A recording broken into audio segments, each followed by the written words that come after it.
નમસ્કાર મિત્રો આજે તમારી સમક્ષ વૃષભ રાશિના જાતકો માટે કયા માસમાં લગ્ન પાકા થશે, એટલે ક્યારે લગ્નના યોગ નિર્માણ થાય છે, ક્યારે લગ્નના શ્રેષ્ઠ યોગ નિર્માણ થાય છે, આપણે સંપૂર્ણ વિસ્તાર સાથે જાણશું. સાથે રાશિ પ્રમાણે જાણશું અને જન્મ પત્રિકા પ્રમાણે પણ જાણશું.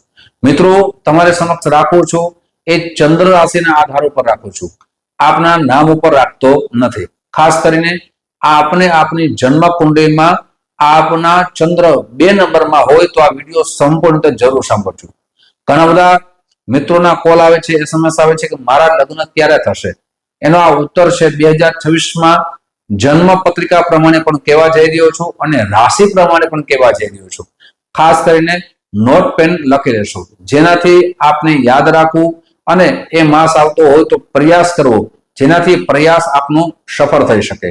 ઘણી વખત યોગ બનતો હોય પણ પ્રયાસ જ ના કરીએ તો એ સફળ કાર્ય થઈ શકતો નથી. લગ્નના યોગ જન્મ પત્રિકા પ્રમાણે ખાસ કરીને કહું છું. મિત્રો ગુરુ ગોચર છે એ 3 વખત પરિવર્તન કરશે.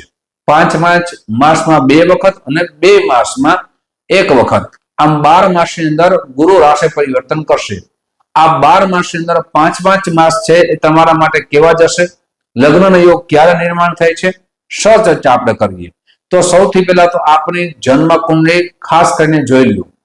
જન્મ કુંડળીમાં ગુરુની સ્થિતિ કઈ પ્રમાણે છે એ પ્રમાણે ચર્ચા કરીએ.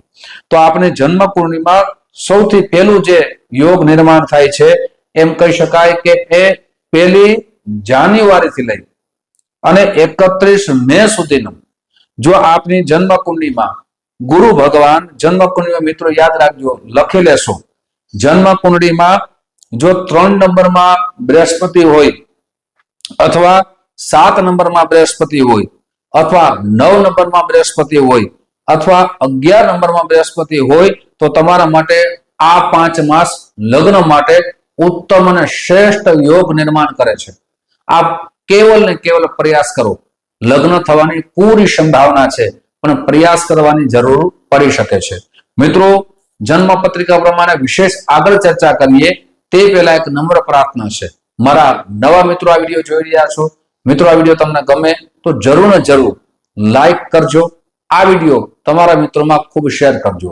સાથે મિત્રો રાશિ પ્રમાણે કહીએ છીએ, સાથે જન્મ કુંડળી પ્રમાણે પણ કહીએ છીએ.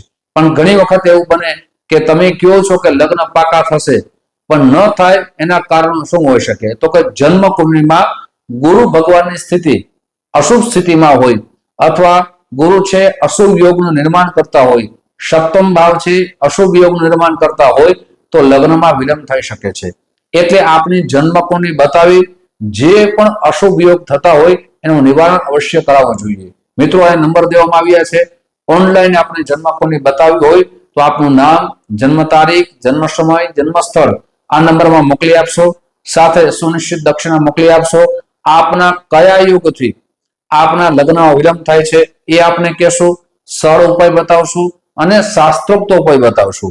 મિત્રો હવે વિશેષ ચર્ચા કરીએ ખાસ કરીને ગુરુ ભગવાનની બીજી સ્થિતિની.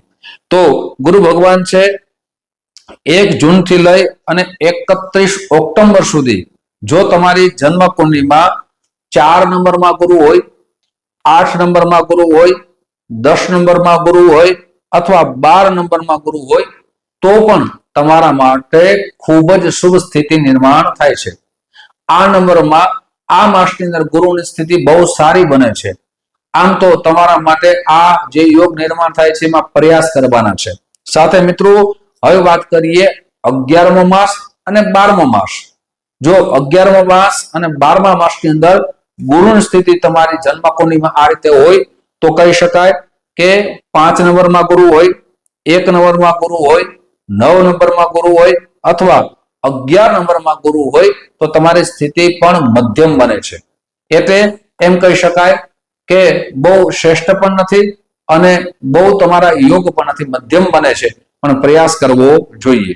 હવે મિત્રો વાત કરીએ ખાસ કરીને વૃષભ રાશિની રાશિ પ્રમાણે ભવિષ્યવાણી, જે તમારા લગ્ન યોગ કયા માસની અંદર શ્રેષ્ઠ બને છે. તો મિત્રો પેલા 5 મહિના એટલે કે જાન્યુઆરી માસની શરૂઆતથી લઈ અને જાન્યુઆરી, ફેબ્રુઆરી, માર્ચ, એપ્રિલ ને મે આ 5 માસની અંદર ગુરુની સ્થિતિ છે એ તમારી રાશિ પ્રમાણે મિત્રો બીજા ભાવમાં આવશે, એટલે શ્રેષ્ઠ યોગ નિર્માણ થાય છે. પ્રયાસ કરશો તો લગ્ન ઉત્તમ આપનું સુપાત્ર મળશે. હવે મિત્રો બીજા 5 મહિના એમ કહી શકાય કે ગુરુ ભગવાન છે એ તમારી રાશિ પ્રમાણે ત્રીજા ભાવમાં આવશે, તો તમારા માટે મધ્યમ સ્થિતિ બનશે. આ સ્થિતિમાં પણ પ્રયાસ કરશો તો પણ મિત્રો પરિણામ આવી શકે છે, પણ મધ્યમ પરિણામ મળશે. હવે છેલ્લા 2 મહિના એટલે કે 11મો માસ અને 12મો માસ, આ માસમાં જે બૃહસ્પતિની સ્થિતિ ચોથા ભાવમાં આવશે, તમારા માટે એ પણ મધ્યમ બનશે. પણ મિત્રો એક વાત યાદ રાખવી ખૂબ જરૂરી છે કે જન્મ કુંડળીના ગ્રહો પણ જોવા જોઈએ. મિત્રો આજે તમારી સમક્ષ રાશિ પ્રમાણે પણ દરેક ચર્ચા કરી છે, સાથે જન્મ કુંડળી પ્રમાણે પણ ચર્ચા કરી છે. મિત્રો આવી જ ચર્ચા તમારી સમક્ષ રાખતો રહીશ. આપ જે પ્રેમ આપો છો એ પ્રેમ બદલ આપ સૌનો હૃદયથી ખૂબ ખૂબ આભાર વ્યક્ત કરું છું. ફરીથી મળશું. જય શ્રી કૃષ્ણ. મહાદેવ હર.